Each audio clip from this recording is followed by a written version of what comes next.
In this video, I will show you how to make stored procedures. Stored procedures are like shortcuts. You don't have to type so many queries if you're going to use it all over again. So stored procedures are shortcuts in short. Okay, so using the Mapua application database, let's try first to make a simple query without using stored database.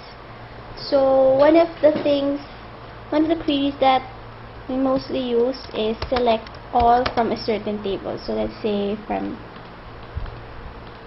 table student info. So let's say that we will select all from student info table. So this is the output. Now what if we're going to use this query several times, a lot of times in one query? So we can make it into a stored procedure. So to make a stored procedure, let's first close this. I don't need it anymore. So we will go to programmability, and this one, stored procedures. So in order to make a new one, just right click it and select new stored procedure. So as you can see, there is a lot written here, but we don't usually need, these are comments, we don't usually need it, so let's just delete it. Ignore this part. So here is the part where we will make our stored procedure. So the first line, this one, create procedure, and what we will put here is the stored procedure name. So let's just say dvo dot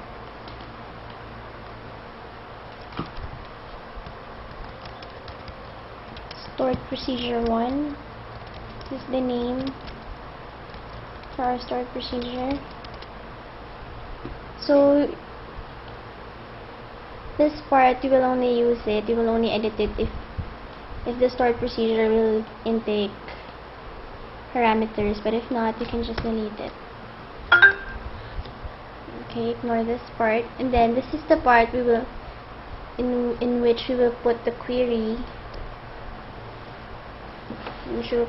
that we will use. So in our case, I said that we will do it select all from student info table. So now we have our stored procedure.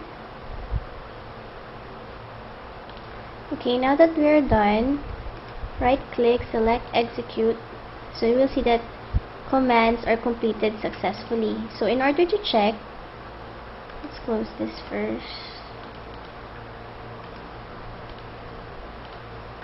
In order to check if our stored procedure worked, we will select new query, and then the keyword that we have to use is execute